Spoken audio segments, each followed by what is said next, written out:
Welcome back, guys. Hi. To our third episode of Don't Cry Over Spilt Tea podcast. Thank you for joining.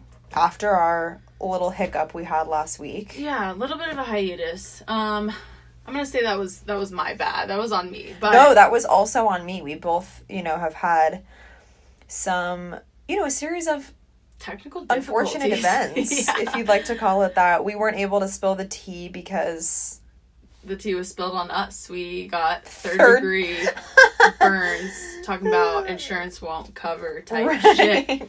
Exactly. So, had to kind of just, address that, deal with that, and we're back, better than ever, pinkies up, ready grab to your cups. Yes, all of the above. So, as we like to say, let's get into the bitch. So, dude, goop. Okay.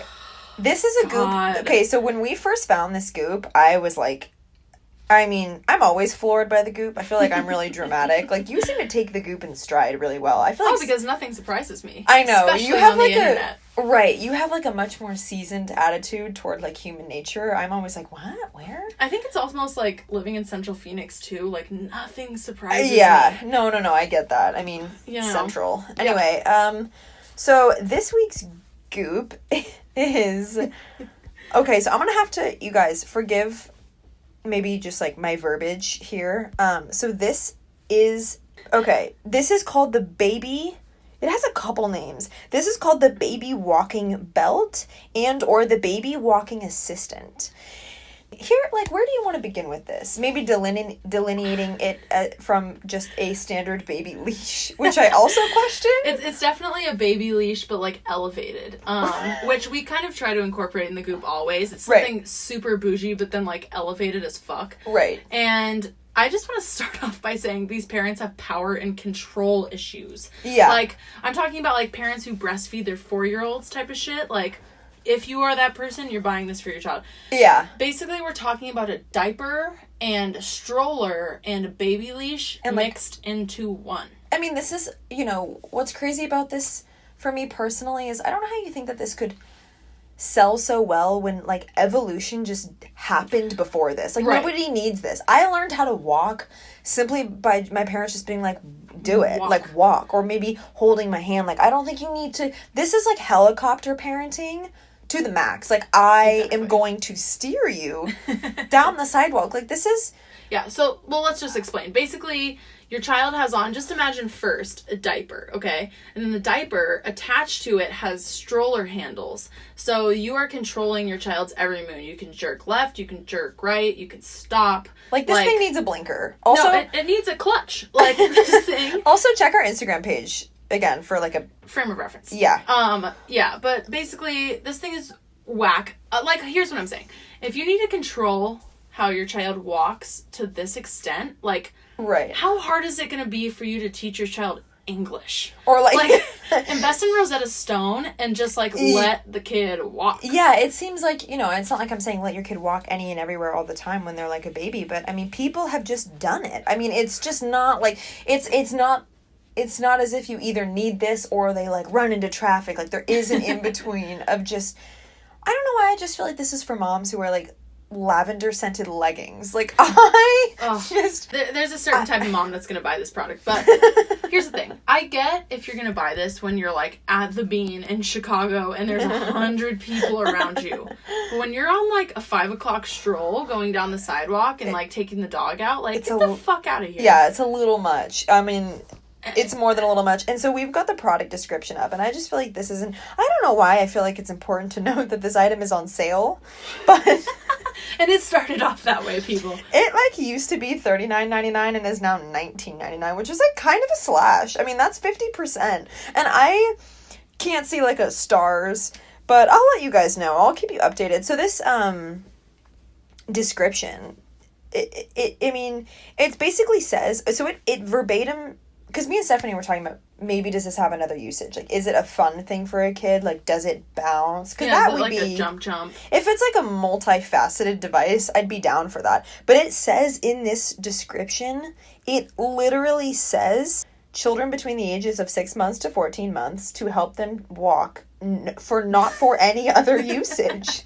So it's in there. It's this is what you're doing. You're not it's not fun for them. It doesn't give them any other sort of textile gratification. Like, you are just steering your child at that point. And I don't know if there needs to be, like, I don't know why I'm imagining, like, suburbs with traffic laws for these types of, like, devices on a sidewalk. Like, I mean, what if your baby, like, just stops walking? I don't understand it. Well, here's the thing for me. Like, an adult that's, like, taking their child on with this thing, I just feel like they've been walking since, like, the Spice Girls were together. Like, they've been walking forever. So you're, like, jerking your child because you already know left and right. So it's like being in driving school and the person that's in the passenger seat has their own brake. It's like, that's not going to teach you how to fucking brake. Or it's like being in driving school and them steering you from your shoulders. Like, it literally, like, affects their body. I'm like, at that point, is this a human's rights violation? That's what I'm saying. Like, it's going down to power and control issues. Like, like I said, Alexa, play Sarah McLachlan.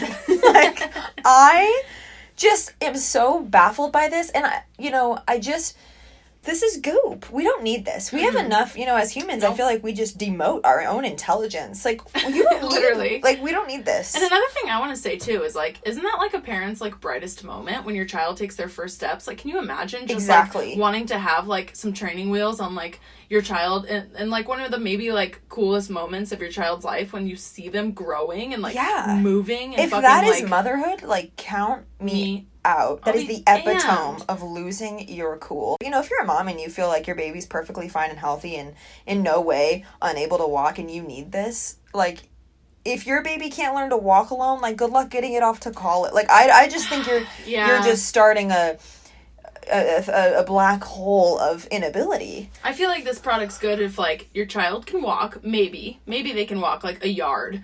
But, like, you're going to, like, a taco festival with your family. And, and you gotta, like, keep them on track. You don't want, like, a drunk person like me to, like, run into your kid. Right. This is a walking assistant. It's called a walking assistant. This is for the mothers, you guys. This is not for the babies. This is fucking goop. This is like Benjamin Button for senior living homes. I mean, for walkers. Goop. Yeah, it's very much goop. So, let us know what you think. And it's just fucking bougie. And if you think love a couple DMs. I'd love to hear the opinions. Yeah. Hit us with the DMs. Goop-a-loop-a leapy loop. Yeah.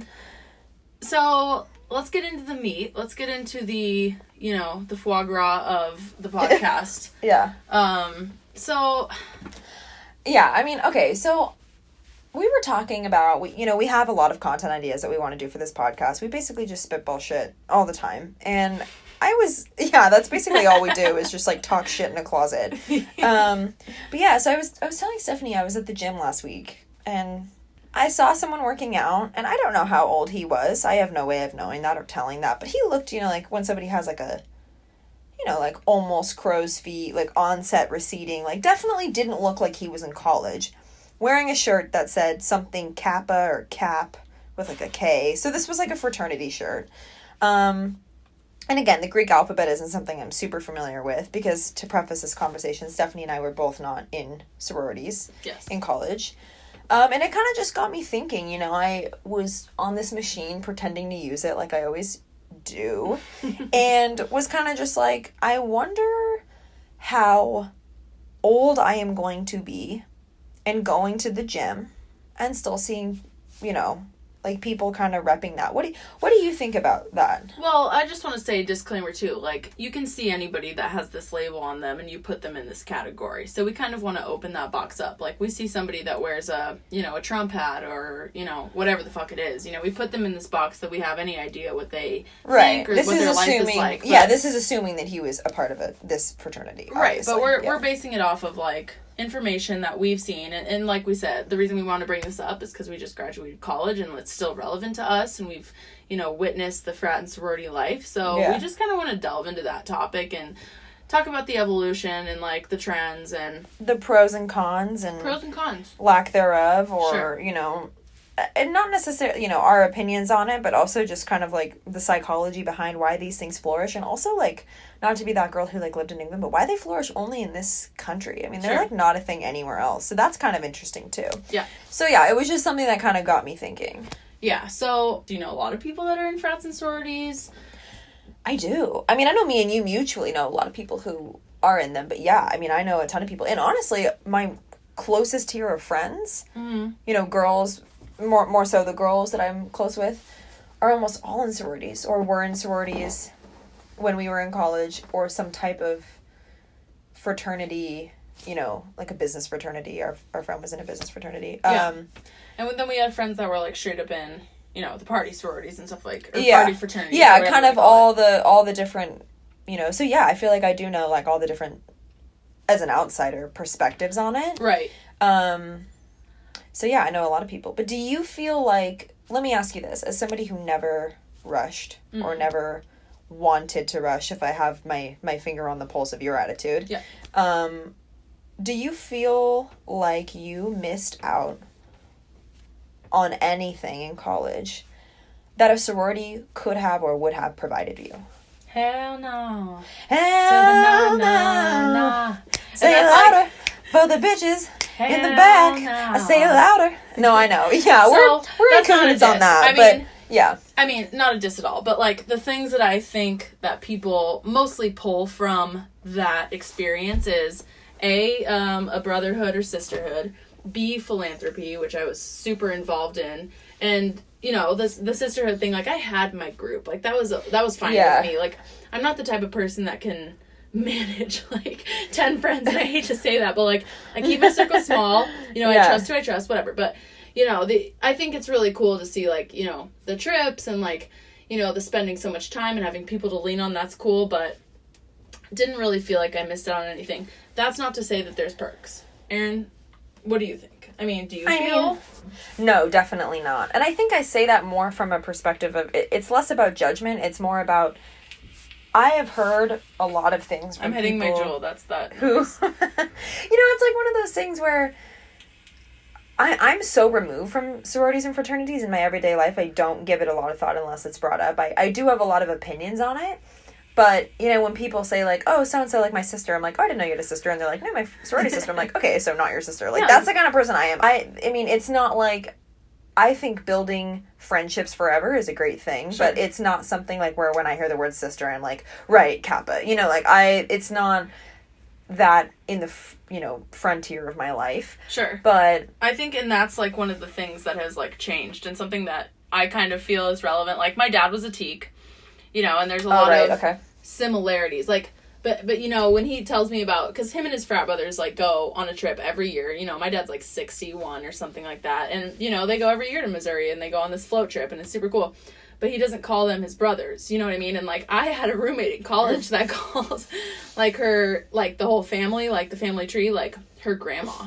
And, like, oh my God, when people are like, no, my great-grandchild. I'm like, what? Yeah. I mean, that's the stuff where I was like, okay. Yeah, that's where I have to, like, pump the brakes, because that's a little wild. Or people are like, you know, my family just means everything to me. I'm like, dude, I get it. They're like, yeah, like, my grandma got sick this weekend. I'm like, is she okay? Like, she's like, yeah, she just has mono. Like 24. Yeah, she got it at Teak, but, yeah, but, you know, speaking on the my dad thing, like, there's a lot of similarities that I think resonate now and then, which would be, you have friends for life. You know, people that are our age that are in sororities and fraternities, there's no saying that they won't meet up with these people like my dad does when they're like 50 and 60 and do all these things together. Like, that's awesome, you know what I mean? And, you know, just the inclusiveness, there's not a bad side to inclusiveness in some ways. And you know, you kind of build that together, like I said, philanthropy, events, all that stuff. But there are differences, and I think one of the biggest ones that I've noticed from listening to my dad is the projection. Yeah. I've looked at tons of pictures of my dad from college. He's not wearing a fucking lanyard that says Teak. He's not wearing matching shirts with his bros. He's not wearing matching shirts. His duffel doesn't say Teak. And a good example, too, is, like, we hiked rim to rim in the Grand Canyon. Also, rim to rim. Wait. Everybody, rim to rim. I love the word rim, but I don't love rim jobs. Thank you so much, Erin. But fucking, yeah, so we hiked the Grand Canyon or whatever. We hiked down, and Teak, TKE, is carved into the side of the Grand Canyon, and my dad's just like, that's fucked. Like, my dad was like, we would never do that. Like, yeah. And that's where I think the projection thing comes into play, like, and how the culture has changed. Exactly. Like, it meant more that they had that, you know, group name because they were brothers, but they didn't need to, like, have everyone else know. Yeah, it was almost like a dog that had to piss on a tree. Like, they didn't need to leave their mark. Great metaphor. Thank you. Ooh, 10 out of 10. Our English teacher would have been so fucking proud. Yeah, I just feel like... It's more where you at. Where you at. That'd be so cool if she was listening. Okay. She like hated us. Anyway, so I feel like I totally agree with you on that. It seems to be that back in the day, I mean, it seems, like I said, I don't know, I wasn't there, but it was more of like a true brotherhood in the sense where they didn't need to like post about it all over their Instagram. Every single post is about their fraternity or, you know, graffiti it on the walls. Like, it was just like, it didn't need to be spoken about. Just like how I have a boyfriend. I don't have to like run to every single person I meet and go like, I'm Erin, I have a boyfriend. Like it the relationship is solidified. In your Instagram bio. Like, yeah, like I don't need to be like taken by. It's like, it's not something that I feel like I need to project. It's just, that's something that I feel like is like a similar theme too with these, you know, I know we're focusing a lot on frats, but it's also like very much about sororities. It's TKE, very, you know, whatever, AK-47. Like, I don't know what, you know, what the acronym is, but anyway, the similarities too, I think, are like, you know, I'm not gonna bash frats and sororities and say that like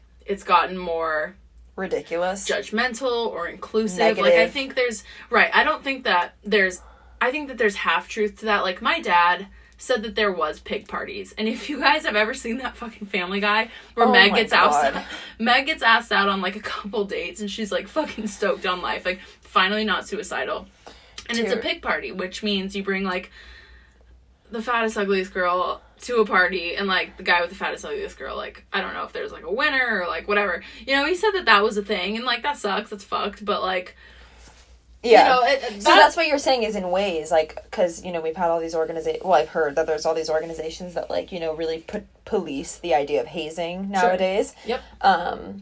And you're saying that, you know, maybe a little bit more of almost like hazing stuff existed back then, but it was, yeah, this is where I'm like, it's just a give and take with what you think is, maybe back then there was more of a genuineness to the, like, we don't have to preach from the mountaintops that we're a brotherhood, we just are, but there's more hazing than maybe there is now, but there's still a lot of hazing now. I mean, that's my trouble with, here's my problem with frats and sororities is, you know, I talk to a lot of people who take their specific experience and want to preach that that's how good everybody's experience is. And I'm there to argue that's not true. Just because you did not experience hazing does not mean that that guy in, what was it, Iowa, didn't just die last year.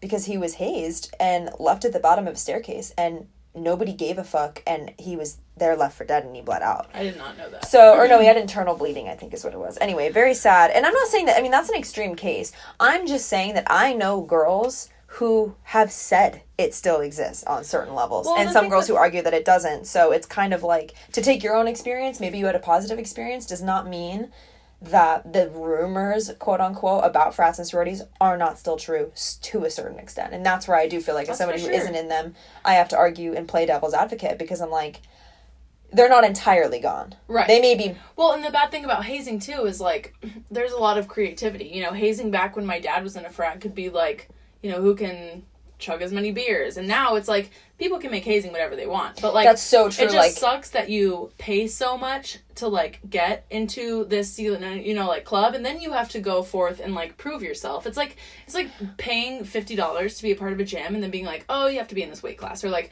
you have to make sure you can like run for 20 minutes. Like, I know that's a bad parallel, but like, no, it's not really, and that's kind of my trouble with them. So Erin and I went to this party like, let's see, freshman or sophomore year of high school. We went to Tucson, where there's a university. No, freshman or sophomore year of college. Or college. Yeah. Definitely was not 14 in Tucson.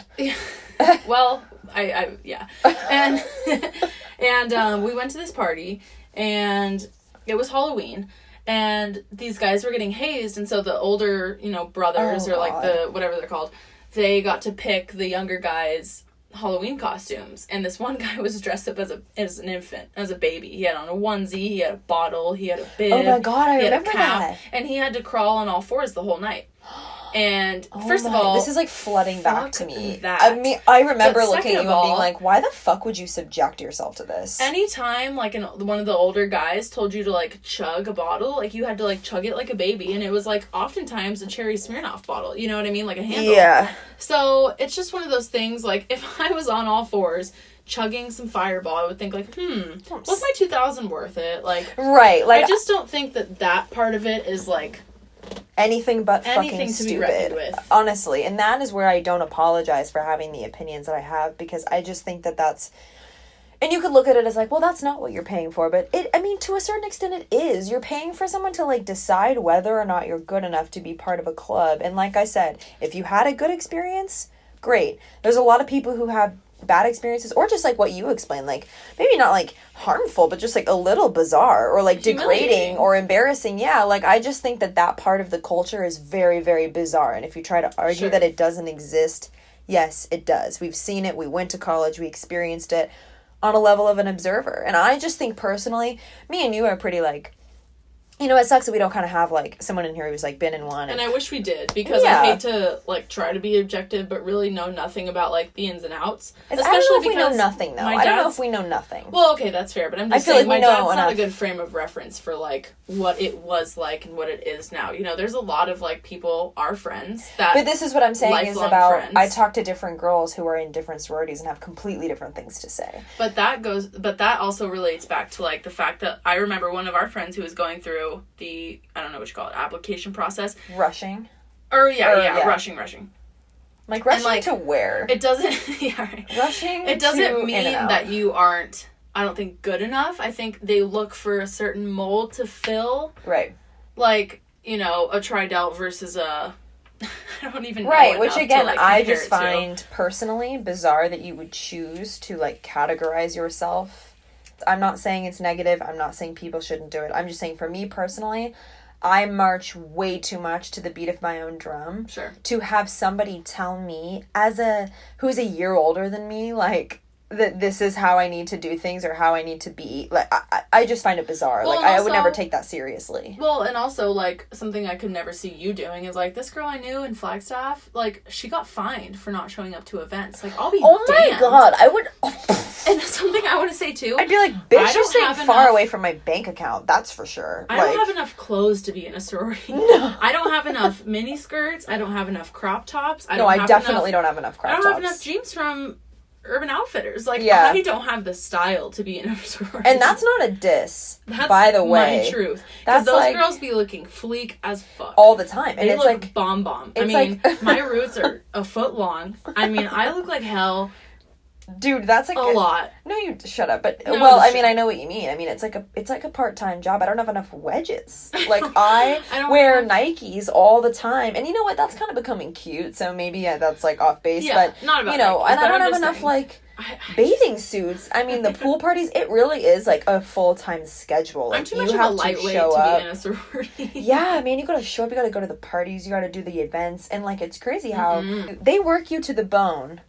During because you're proving rush something. Week. No, during rush week when like you're already in it. This is just what I've heard from people. So when you're like say you're like a sophomore now and the new girls are rushing. Okay. You have to set up the house and interview all of them and you have to work.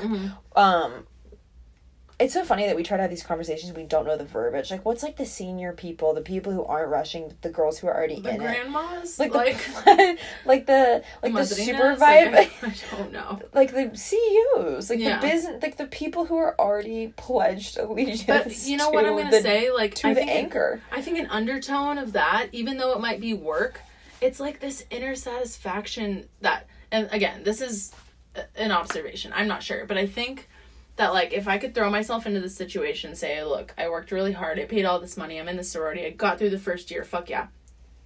By the time sophomore year runs around and I'm doing it to somebody else, I think there's a power element to that. 100%. Maybe it is a lot of work, but, you know, maybe it's nice to have some control. Yeah. And, like, have some say in something, and I think that plays into, like, where all the work might... Yeah, and I think, you know... I guess my question with all of this has always been my bone to pick with sororities and fraternities. When I say people, like, was your experience worth it? The number one thing that they always said is, I meet people that I'll love for life. I think that's a great response. So valuable. This is the response that I think is utter bullshit. We do great things. Like, we don't just haze people. We don't just party. We do philanthropy, too. And I'm like... That's a cop-out But to me. that's a cop-out, because nobody's, like, holding you down and saying if you're not in a sorority, you can't volunteer at your local soup kitchen on a Saturday. Like, you can... If that was really that important to you, you know, I would just argue that that's not the only reason you're in a sorority. I personally feel, this is just my opinion, and there's nothing wrong with this. This is not me, like, attacking. This is just me expressing. I feel like on a conscious level and or a subconscious level in some cases, people... join fraternities and or sororities when they first start out in college out of a deep fear of being anonymous. When you come from a small place like high school where people know your name, people know your business, people know your drama, you're on this team, you're this, you're a jock, you're a whatever. You get to college and nobody gives a fuck. Nobody knows who you are. There's 100 of you. There's 50,000 students there versus 2,000. Like, your professors don't even bother to learn your name. You're in this big, you're going from a little fish to a massive pond. Being a little fish, but in a huge pond. It's like a huge transition for people, and I think that's why I'll defend a sorority and fraternity. Is like power in numbers can have good sides to it. It can have comfort. It can have like approachability. Comfort's a good word for that. I think it's definitely comfort. Relatability too. You know, I remember meeting people in college and being like, I'm so lost. I have no idea where I'm going. I don't know where my class is. To have like 50 people feeling that way is probably fucking awesome. But like how it changes you. And how power in numbers can maybe end up being a negative thing or like a bullying thing. I just feel like there's a lot to be said about that idea of being afraid to be anonymous. And is that why initially these people at 18 years old who were kind of scared and kind of nervous join these things? Because you're right. They want to get on a team. They want to have something to rep. They don't want to be independent. They don't want to be completely alone. And they're afraid of that. Like fair. But I mean, me and you didn't really do that. I mean, did you feel that way when you first started out in college? Oh, I didn't have the money. Well, I mean, no, okay. Say I'm like rich as shit, like still wouldn't. Yeah, I was gonna say, I don't think if I was rich. I mean, I know people who were in debt because of. That's fucking sad, dude. Which is crazy to me. I'm like, that's. I mean, I guess it's not crazy because I'm sad. If you have different interests, like if that was something that was like a need for you, then maybe it's worth the debt. And it's also like a resume builder. Like, I've met a lot of people that are like, you know what's awesome? Like, it's such a good talking point as I interview. Yeah. It really is, and philanthropy is a great thing to add onto resumes, and I understand not wanting to go to a soup kitchen alone, but do I think people need it? I don't think people look at it like as something that would look great on a resume. Yeah, I do. I won't put it past anybody to say that, like, if something that you're a part of builds your resume, and if it's philanthropy. I guess I just feel like all encompassing it into this one package where there is that like social aspect of it that can turn negative and there is that price tag, to me personally doesn't seem worth it. But I respect other people if they feel like the $1,000 or $2,000 they spend a semester, is worth it. I mean, it could be for them. I don't know. Yeah. I don't know. I mean, like you said, I've seen people crash and burn. Yeah. In the fraternity. I mean, I haven't talked to anybody about the sorority thing, but like fraternities, I've met people who have crashed and fucking burned because... See, I feel that way about sororities. Drug use, because of just, just kind of losing yourself in that life, and then there's like, oh wait, there's school. There's like, a bunch of other shit. Or like the environment of people like telling you what to do all the time. Yeah, so, the fraternity, sorority, psychology, and kind of culture is really interesting, and, even though we have our opinions... We don't know what it's like, so we're not trying to like bash or, be too critical of anything. It's just our opinion and the way that we chose to do our college experience. Exactly. And I think that there is some like funny parts of frats and sororities that I've seen. Like, you guys have brought in some fucking trends that cannot be reckoned with. Like Sperry's. You guys take the fucking cake for Sperry's. Yeah. Like lanyards hanging out of the gym shorts. All you. Like the picture, like the girls' pictures by a brick wall. Oh, the two girls like holding hands and then like looking back, like in like kind of like a V shape. Yeah. You guys got that and you started it, and like more power to you. But I also think like the language, like I know a couple guys from U of A, and a reoccurring word is daddy. Like literally the demise of the word daddy. No, it's gone downhill. A good like little story for this is like this little joke that I saw, and it's like you go out to dinner with your dad and your boyfriend, and you say, "Pass me the salt, daddy," and they both grab the salt. Like, dude, how fucking weird! I can't do the word daddy. No, like, well, first of all, let's preface this by saying me and you don't use the word daddy, like, in general. And that's, look, if you call your dad daddy, great, that's fine. I just, like, don't have that. I just feel like if I ever call my dad daddy, he'd be like, who? Like, he wouldn't even turn around to that. I think we both look at each other like, Like, yeah. Uncomfortable. No, and here's my thing. Why is it uncomfortable?